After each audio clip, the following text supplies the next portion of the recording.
nosotros vamos a leer el texto bíblico que nos será expuesto hoy a través de la predicación. Así que les invito a que nos pongamos en pie y leamos juntos Lucas capítulo 6, versículos 12 al 26.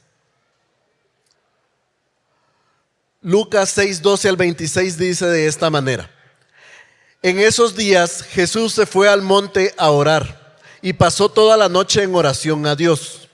Cuando se hizo de día, llamó a sus discípulos y escogió 12 de ellos, a los que también dio el nombre de apóstoles: Simón, a quien también llamó Pedro, y Andrés su hermano, Jacobo y Juan, Felipe y Bartolomé, Mateo y Tomás, Jacobo hijo de Alfeo y Simón el que llamaba el Celote, Judas hijo de Jacobo y Judas Iscariote, quien llegó a ser traidor.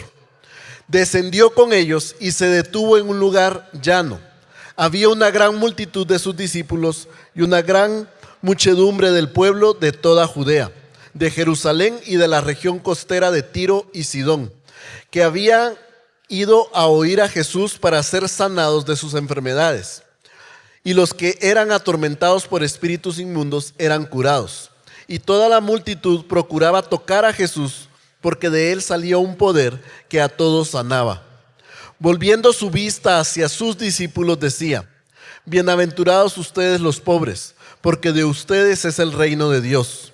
Bienaventurados ustedes los que ahora tienen hambre, porque serán saciados. Bienaventurados ustedes los que ahora lloran, porque reirán. Bienaventurados son ustedes cuando los hombres los aborrecen, cuando los apartan de sí, los colman de insultos y desechan su nombre como malo, por causa del Hijo del Hombre. Alégrense en ese día y salten de gozo, porque su recompensa es grande en el cielo, pues sus padres trataban de la misma manera a los profetas. Pero ay de ustedes los ricos, porque ya están recibiendo todo su consuelo. Ay de ustedes los que ahora están saciados, porque tendrán hambre. Ay de ustedes los que ahora ríen, porque se lamentarán y llorarán. Ay de ustedes cuando todos los hombres hablen bien de ustedes, porque de la misma manera trataban sus padres a los falsos profetas. Oremos, hermanos. Señor, gracias por tu palabra. Gracias por la exposición de tu palabra que escucharemos. Gracias por mi hermano Justin, que ha preparado esta exposición. Hoy te pedimos, Padre, que tu Espíritu Santo sea quien le guíe en cada palabra que diga.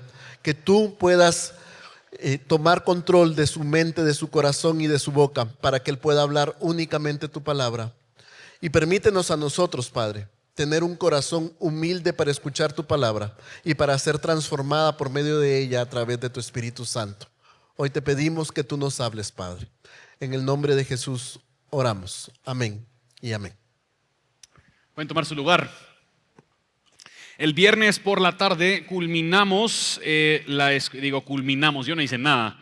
Se culminó la escuelita bíblica de vacaciones para nuestros niños. Había un equipo de 30, 40 voluntarios quienes sirvieron aquí 3 días seguidos.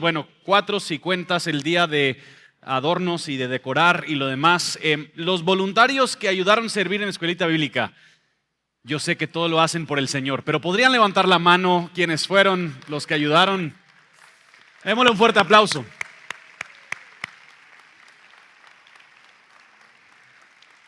De verdad, una gran bendición contar con su servicio y su inversión en la vida de nuestros niños aquí en Iglesia Reforma.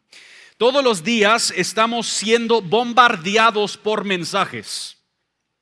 Todos los días estamos siendo bombardeados por mensajes, y esos mensajes tienen un propósito de orientarnos hacia cierta visión de la vida. Si simplemente tomamos en cuenta los diferentes anuncios con los que nos topamos, anuncios en las redes sociales, anuncios en la calle, anuncios en nuestros celulares, empezamos a ver que estos mensajes están diseñados no simplemente para vendernos un producto, sino para vender una visión de vida, un estilo de vida, una identidad. No se trata simplemente de un carro o de un perfume o de un dispositivo. Lo que realmente están promoviendo es algo más profundo. Si tú compras este producto, tú serás alguien. Serás alguien exitoso.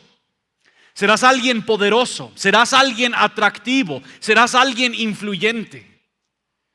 En pocas palabras, el mensaje que nos está transmitiendo el mundo a cada rato a través de un sinfín de diferentes canales es que la plenitud de vida se encuentra en lo que tienes, en cómo luces, en cuánto ganas, en cuánto influyes. Y este no es solo un mensaje de la cultura secular. A veces aún en círculos cristianos, sin darnos cuenta, adoptamos esta misma lógica. Pensamos que la bendición de Dios se mide por cuán cómodas son nuestras circunstancias, por cuánta salud, felicidad o prosperidad económica disfrutamos. Nos dejamos llevar por una visión mundana, terrenal y temporal de lo que es la plenitud de vida. Y hoy vamos a escuchar palabras muy directas de Jesús que confrontan esta narrativa, palabras que no solo la cuestionan, sino que la invierten por completo. Jesús va a redefinir para nosotros lo que significa vivir una vida bienaventurada. Va a mostrar que el reino de Dios no se edifica sobre los cimientos del poder humano, del estatus social o económico, sino que su reino se construye sobre la dependencia absoluta de Él, sobre el protagonismo total de Él. Esta mañana Jesús nos va a invitar a evaluar nuestra visión de la plenitud de vida. Porque si tienes a Jesús, aunque no tengas nada más, lo tienes todo. Pero si lo tienes todo en este mundo y no tienes a Jesús, entonces no tienes nada que realmente dure. Vamos a ver cuatro cosas en estos versículos. Primero vemos cómo es que Jesús escoge a los líderes de su nuevo movimiento, de su nuevo reino. Versículos 12 y 13. En esos días Jesús se fue al monte a orar y pasó toda la noche en oración a Dios. Cuando se hizo de día, llamó a sus discípulos y escogió 12 de ellos, a los que también dio el nombre de apóstoles. Si recuerdas, en los últimos 2 domingos, el pastor Steven nos ha comentado de cómo es que Jesús está lanzando algo nuevo, una fase nueva, vino nuevo que no cabe dentro de odres viejos, más bien requiere odres nuevos para lo que Jesús está llevando a cabo. Lo nuevo que Jesús está lanzando es esta nueva etapa del gobierno de Dios en la tierra, lo que se ha llamado el reino de Dios. Y Jesús está a punto de escoger a 12 personas, quienes serán las personas principales a través de las cuales Él va a construir el conocimiento de este reino. Y él escoge, entre todos sus discípulos, Él escoge a 12, quienes Él designa apóstoles. Ahora, la palabra apóstol simplemente significa uno enviado. Estos 12 serían los que son enviados principalmente con esta tarea de comunicar el acercamiento del reino de Dios en la tierra. Y entonces Jesús pasa toda la noche orando, y esto es una decisión crucial. Ahora, esta decisión es mucho más crucial de lo que estos 12 realmente se dan cuenta, ¿verdad? Ellos tal vez en ese momento están como que, ¡ah, qué chilero! Estoy entre los 12 de Jesús. Pero nosotros vemos a lo largo del tiempo lo crucial y lo crítico que es ser parte de estos 12.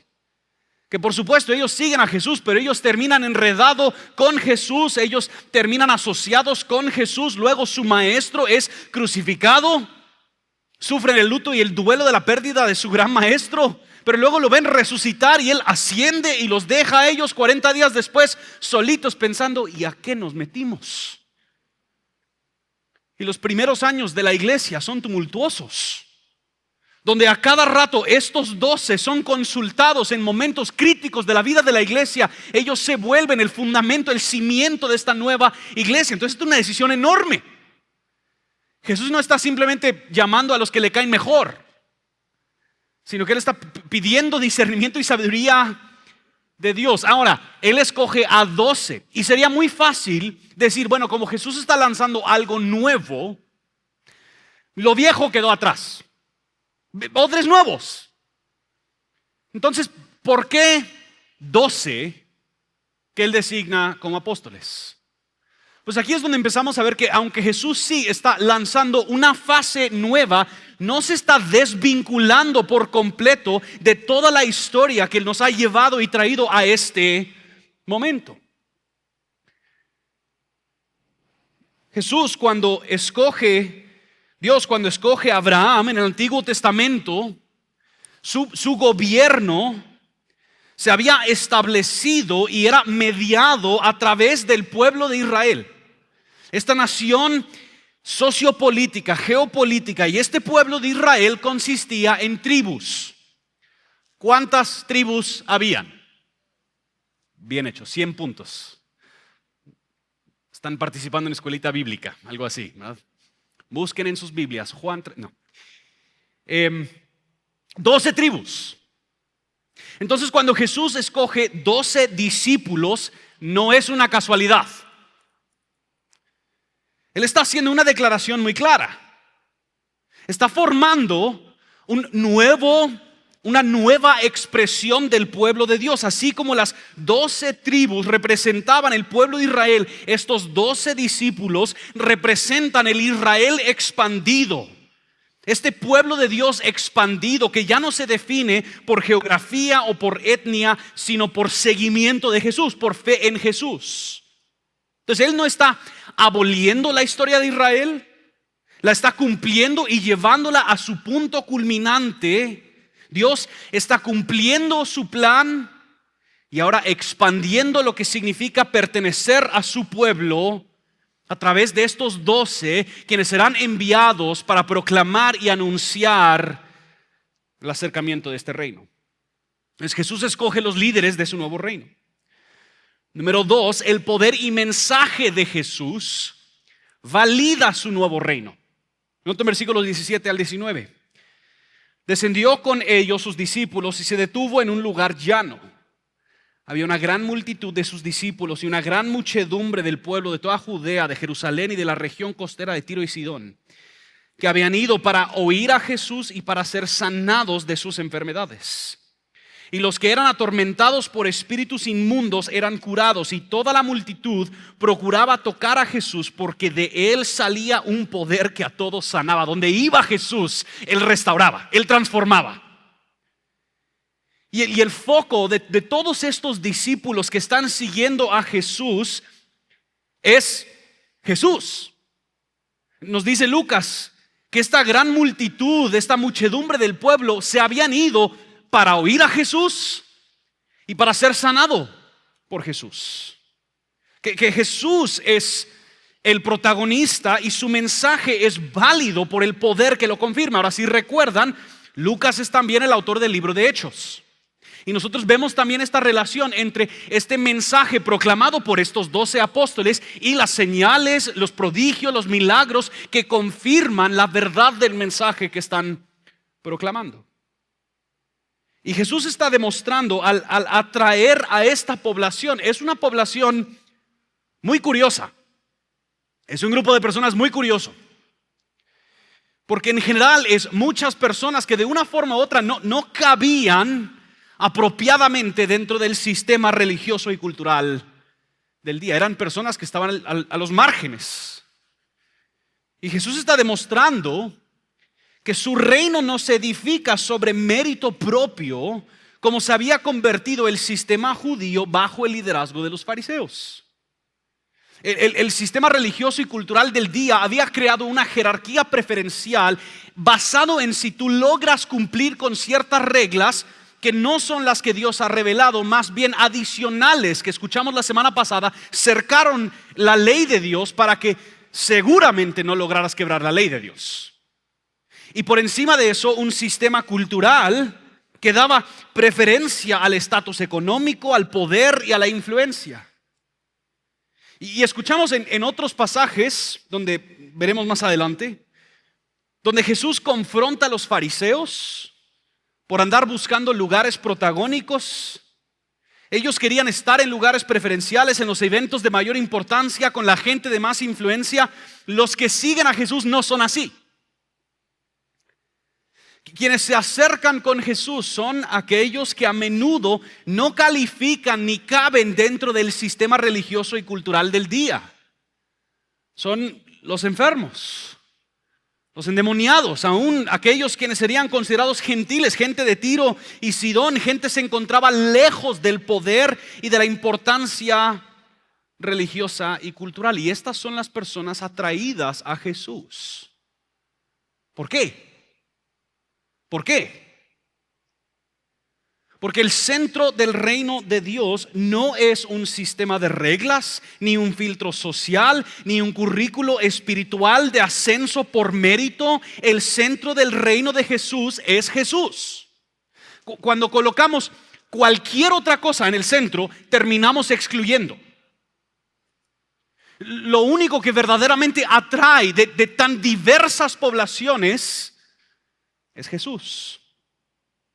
Ellos venían para oír a Jesús y para ser sanados por Jesús.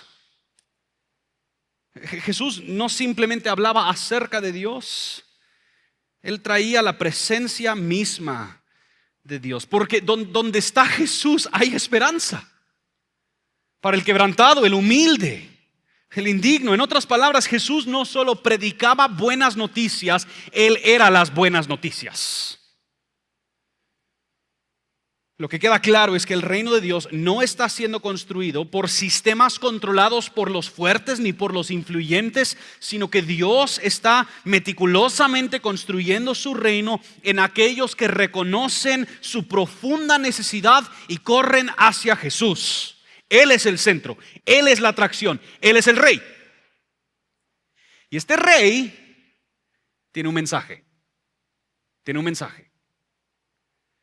El sistema viejo, el sistema del mundo, no funciona. Especialmente así como había sido tan trastornado por los líderes y los poderes existentes. Y su reino invierte lo que enseña el mundo acerca de la plenitud de vida. Noten versículo 20 al 23.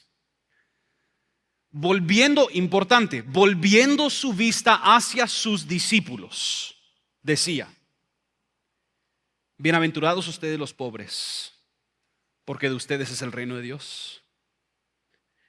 Bienaventurados ustedes los que ahora tienen hambre, porque serán saciados. Bienaventurados ustedes los que ahora lloran, porque reirán. Bienaventurados son ustedes cuando los hombres los aborrecen, cuando los apartan de sí, los colman de insultos y desechan su nombre como malo por causa del Hijo del Hombre. Alégrense en ese día y salten de gozo, porque su recompensa es grande en el cielo, pues sus padres trataban de la misma manera a los profetas.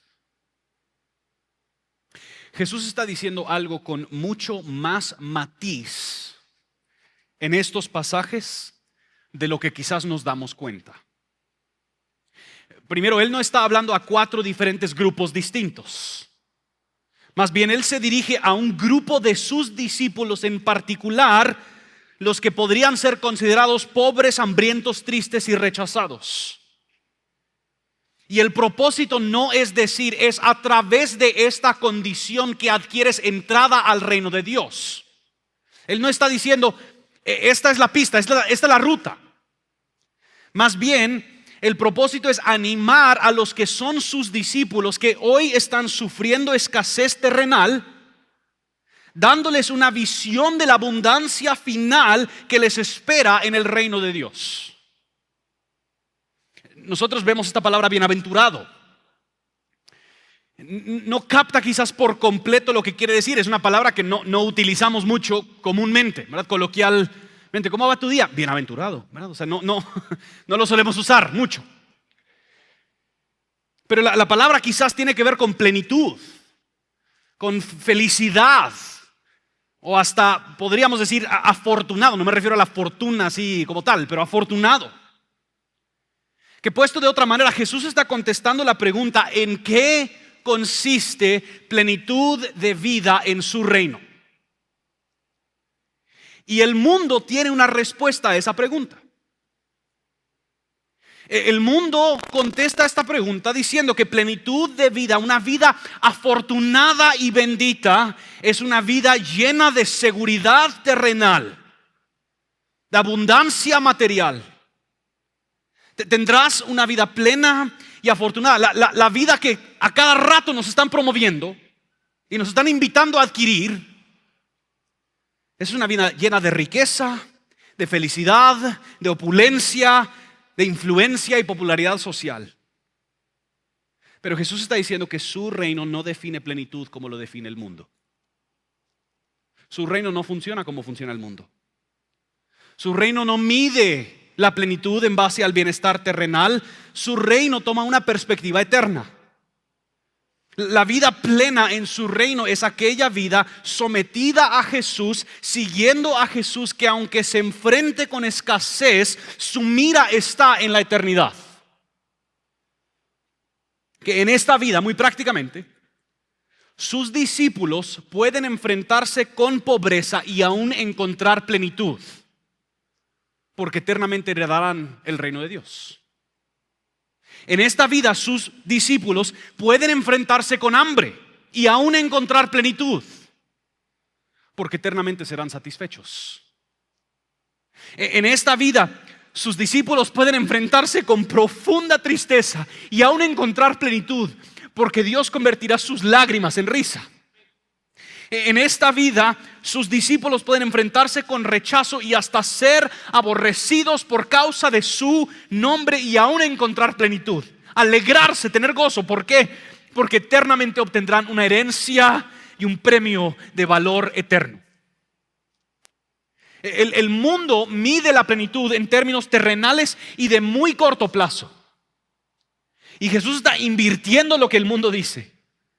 No importa sobre todas las cosas la escasez o la riqueza, lo que importa es si tienes a Cristo. Porque siendo discípulo de Jesús, perteneciendo al reino de Jesús, implica tesoros eternos en la presencia del Dios Trino. Pero no podemos perder de vista que aún estas bendiciones son, por decirlo así, consecuencias y secundarias. Sería muy fácil al enfrentar escasez, tristeza, hambre y rechazo pensar: qué bonito va a ser un día no tener que enfrentarnos con esto. Y por supuesto que sí. Pero si lo comparamos, por ejemplo, a la amistad, claro que una amistad puede traerte consuelo, ayuda práctica, compañerismo, momentos de alegría. Pero no entramos a una verdadera amistad solo por esos beneficios. Lo valioso de la amistad es la persona misma. Uno quiere estar con su amigo. Y así también con Jesús. Las bendiciones del reino son reales y preciosas, pero en un segundo plano al verdadero tesoro que es Él. Su presencia, su amor, su poder, su fidelidad. Y al tenerlo a Él, sus discípulos pueden confiar que aunque pierdan todo lo terrenal en esta vida, ya lo tienen todo en esta vida y en la próxima, porque lo tienen a Él. Ahora, considero que esto es una interpretación justa y equilibrada de estos versículos. Sin embargo, hay muchos matices de este pasaje que nos podría llevar por todas las escrituras. Abrochen sus cinturones, no vamos a estar aquí por 3 horas, pero podríamos estar aquí por 3 horas, pero no vamos a estar. Porque uno podría decir, bueno, entonces Jesús está promoviendo la pobreza como una virtud en sí misma. Jesús está promoviendo el hambre como una virtud en sí misma. ¿Es eso lo que nos dicen las escrituras? Y a lo largo de la historia han habido interpretaciones muy distintas en cuanto a ese aspecto complejo de estas bienaventuranzas. Porque un lado del debate interpreta estos versículos completamente en términos materiales. Que la pobreza, el hambre, la tristeza y el rechazo terrenal en sí son virtudes que Dios bendice. Entonces deberíamos tomar un voto de pobreza, limitar nuestra satisfacción, no procurar gran felicidad, no mucha risa, y alinearnos con los pobres y con los tristes y hambrientos, porque es ahí entre esas poblaciones que encuentras la bendición de Dios. Otro del lado del debate, quizás incomodado con la noción de que la pobreza sea algo preferido por Dios, rápidamente corren a espiritualizar este pasaje y decir, bueno, es que pobre, es que como en Mateo 5 dice pobre en espíritu. Entonces realmente se refiere a, no tienes que meterte al tema de nuestros bienes materiales. Es enteramente un símbolo acerca de nuestra condición espiritual. Y lo más probable es que hay una combinación de estas cosas entrelazada en este pasaje. Como dije al principio, hay mucho matiz y no tenemos el tiempo para explorar todo lo que nos dicen las Escrituras acerca de la pobreza, riqueza y el dinero. Pero 4 observaciones podemos hacer. 4 observaciones. Número 1. Jesús se dirige en estas bienaventuranzas, en estas primeras, se dirige a sus discípulos. Versículo 20 dice, y volteando a sus discípulos decía. Él está diciendo que los siguen a Él, cuando se enfrentan con escasez, pueden aún tener plenitud al saber y confiar en Él.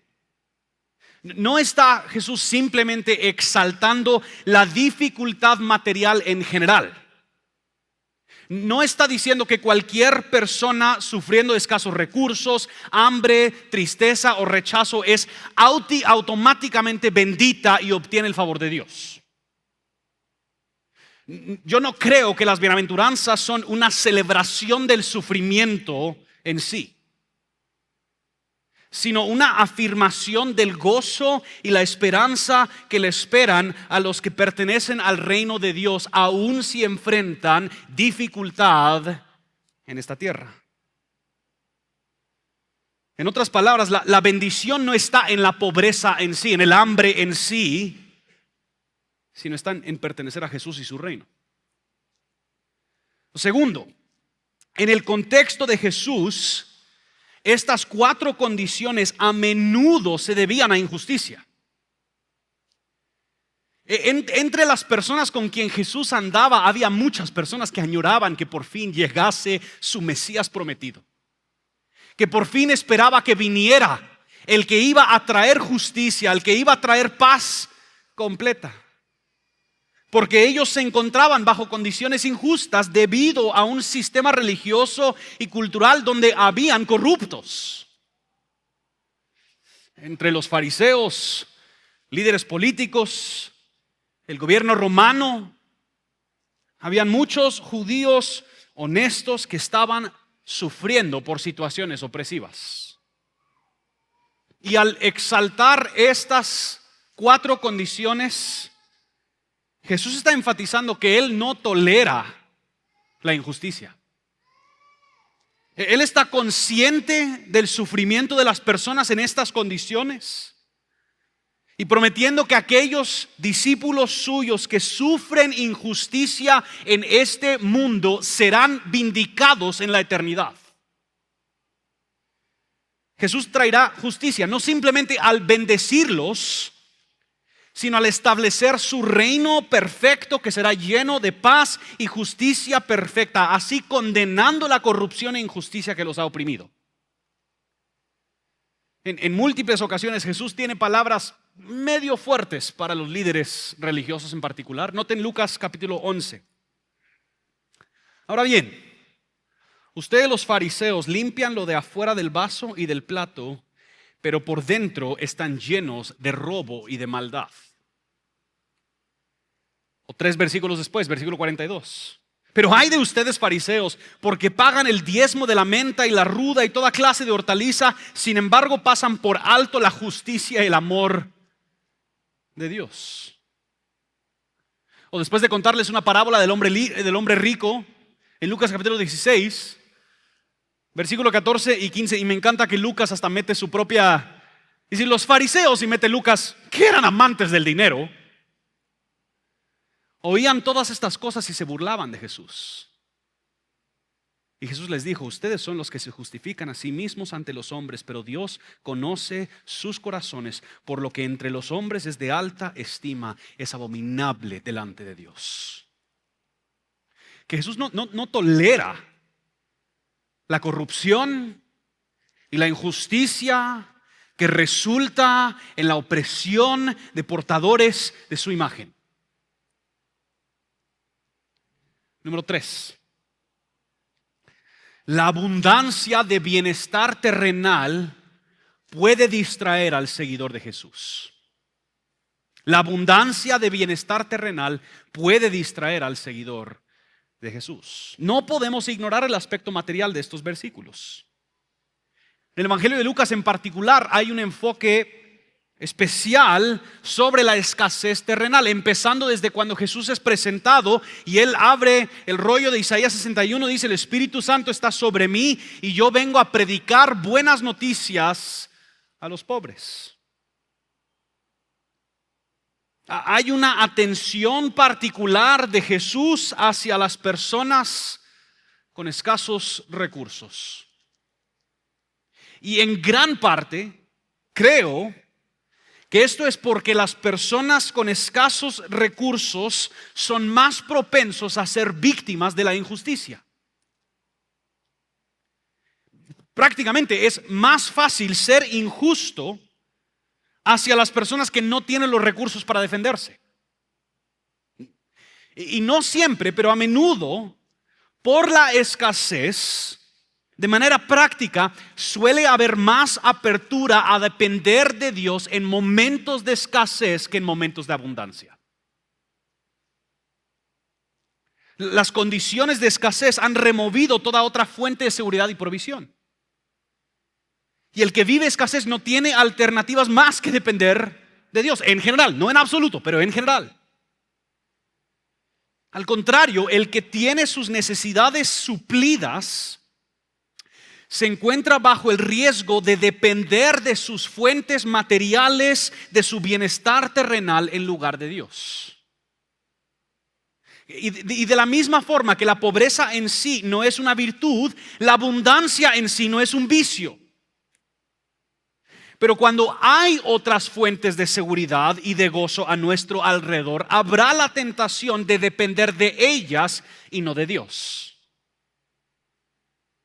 Las Escrituras afirman con mucha frecuencia la temporalidad y la fragilidad de los recursos materiales.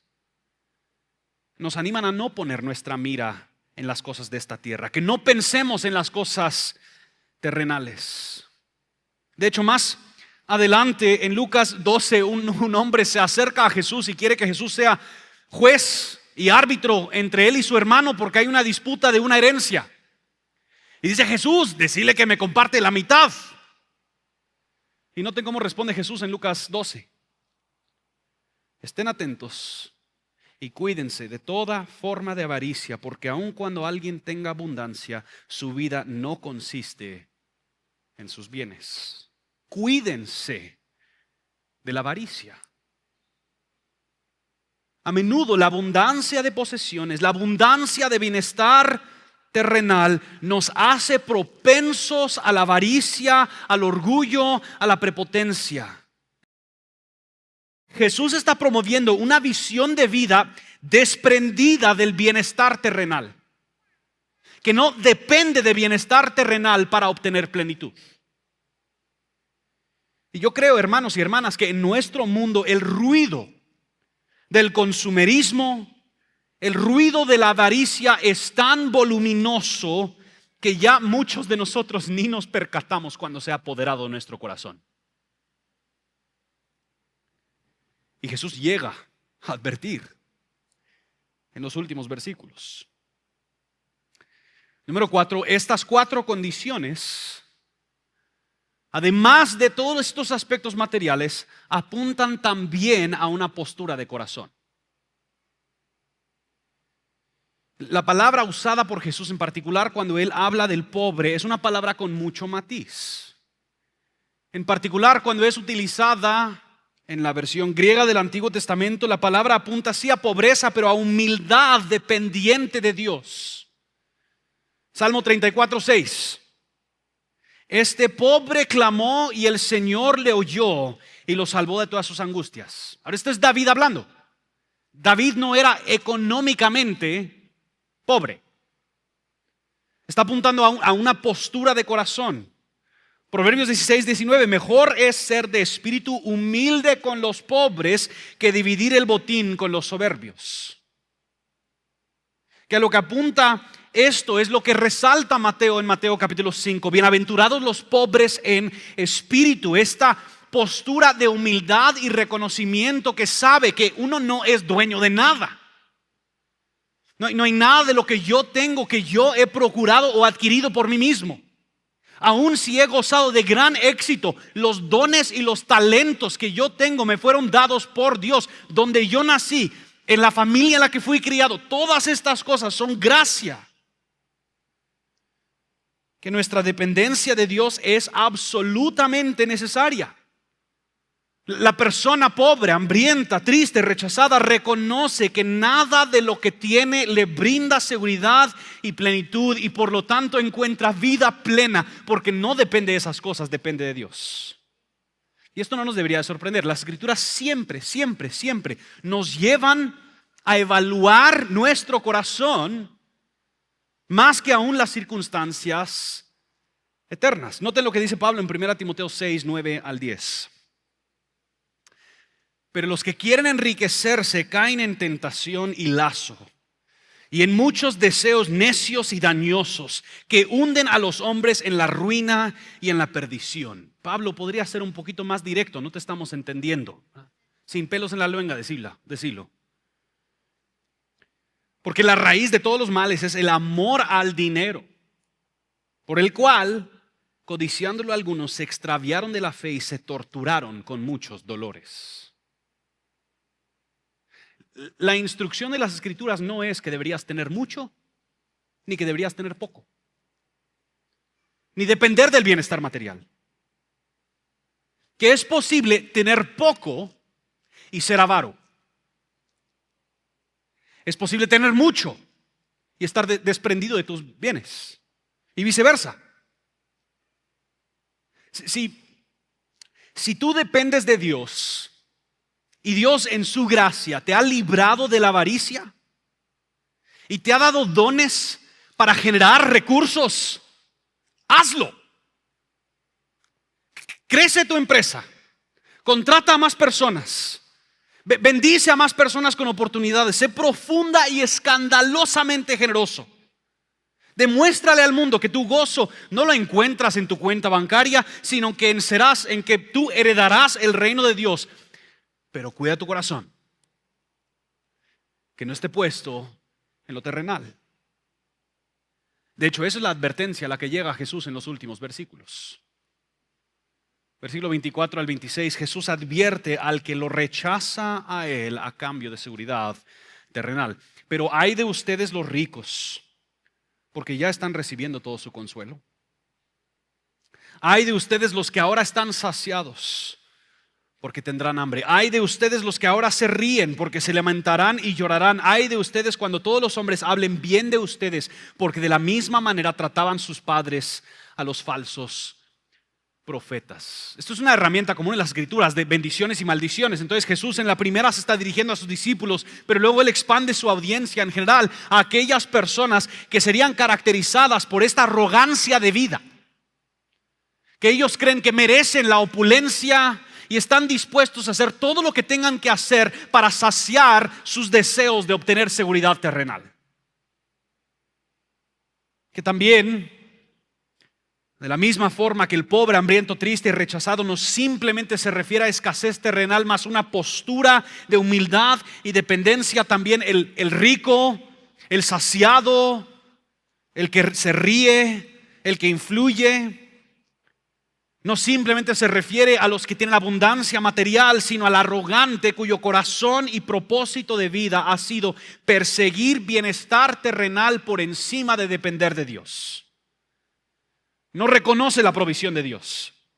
Se considera merecedor de estas cosas y a veces hasta ha obtenido su abundancia material a través de corrupción y deshonestidad. Y la advertencia es muy simple. Si en tu arrogancia has reemplazado a Dios con seguridad y bienestar terrenal, puede ser que lo logras en esta vida, pero la próxima será una vida de gran tormenta y condenación. Lo podrás ganar todo aquí, pero a final de cuentas lo perderás todo. Hablemos muy de casa. Y yo sé que esto se da en otros países también, pero en Guatemala hay quienes se llaman cristianos,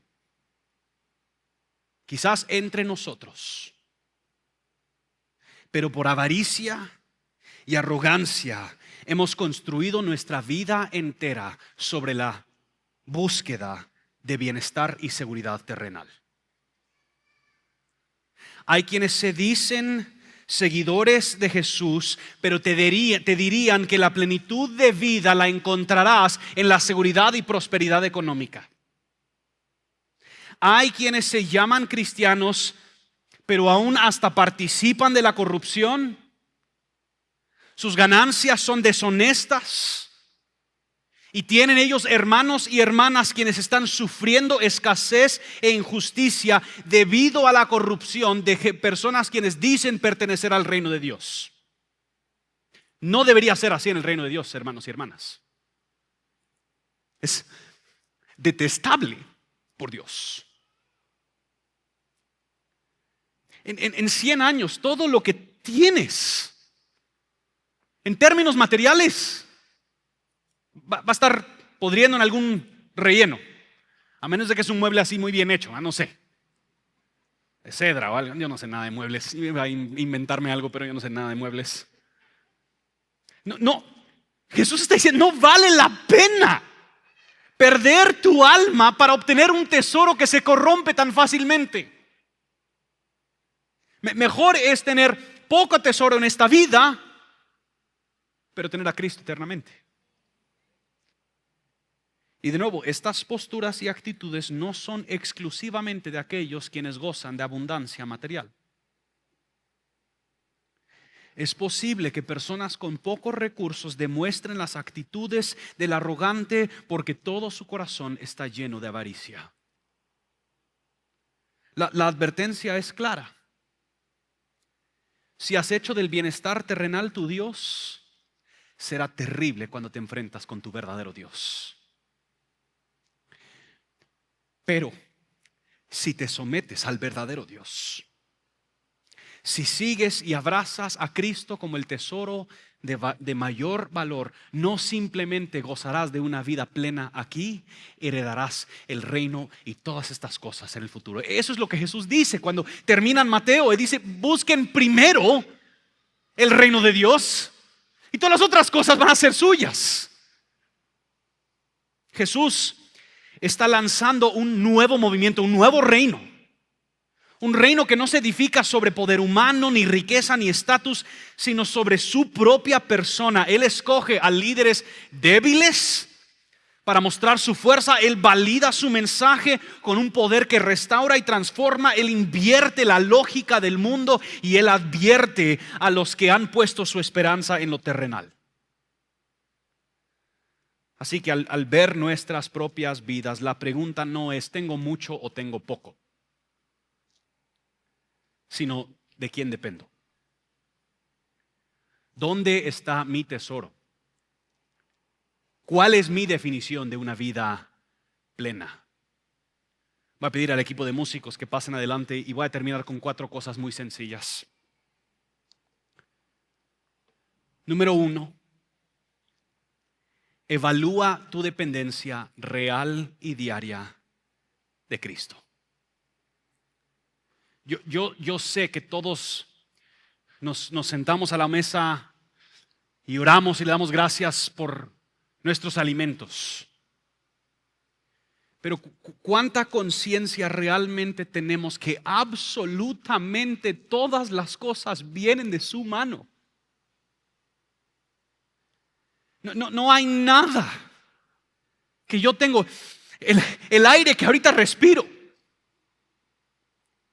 No hay nada que yo tengo que no provenga de Él. Y cuán importante es que cultivemos como ciudadanos del reino de Dios una conciencia profunda de nuestra dependencia real y diaria de Él, lo cual resulta en un gran agradecimiento. Ni las habilidades que tengo, ni mi diligencia, mi disciplina, mi responsabilidad, mi trabajo, mis esfuerzos, todo lo que tengo viene de Él. Número 2, revisa tu definición de plenitud. ¿Qué consideras tú ser una vida bendecida?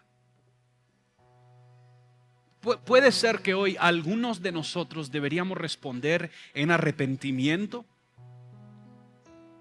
porque hemos manejado una definición de vida plena desalineada con el reino de Dios. Ahora es ahí donde decimos aleluya por la cruz. Que de nuevo esto no se basa ni en tener la definición correcta,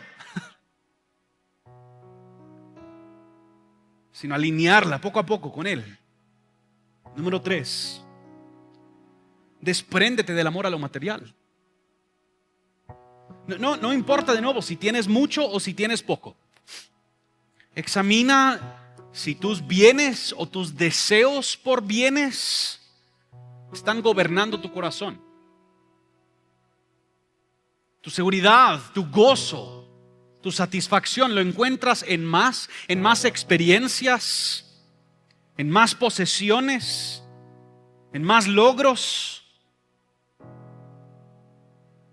Y número 4, atiende a tu hermano que sufre escasez. ¿Quiénes son hoy los discípulos de Jesús a quienes Él voltearía y diría: ustedes que hoy tienen hambre serán saciados? Ustedes que hoy sufren escasez heredarán el reino de Dios. Si para Jesús los que sufrían estas condiciones eran un foco de atención, ¿no debería ser así también para los que pertenecen a su reino? Es increíble, y lo digo con mucha humildad porque yo seguramente estoy muy claro de los clavos que tiene mi propio país. Pero es increíble la contienda que existe en Guatemala entre el pobre y el rico. A menudo el desprecio con el cual se pueden tratar. Y no me refiero simplemente a cuando atendamos dar limosna, sino que de verdad la iglesia de Jesucristo en Guatemala tiene la capacidad de replantear y pensar un sistema justo y digno para todas las personas. Aún hay quienes en nuestra iglesia están sin trabajo. Si tú eres empresario y puedes proveer trabajo, hazlo. Yo sé que puede volverse complicado que sea tu hermano y también tu jefe o tu empleado verse ahí en la iglesia el domingo y no hablar de nada, o pensar que de repente tu desempeño va a ser medido por si cantas bien, levantas las manos o no. Pero quizás es mejor asumir ese riesgo a seguir dejando que tu hermano o hermana sufra escasez. Jesús está formando un nuevo pueblo, uno que depende totalmente de Él, que encuentra plenitud aún en el sufrimiento terrenal, porque ya tienen el tesoro de valor supremo. Tienen a Cristo mismo, y tenerlo a Él basta. Pongámonos en pie y respondamos en adoración.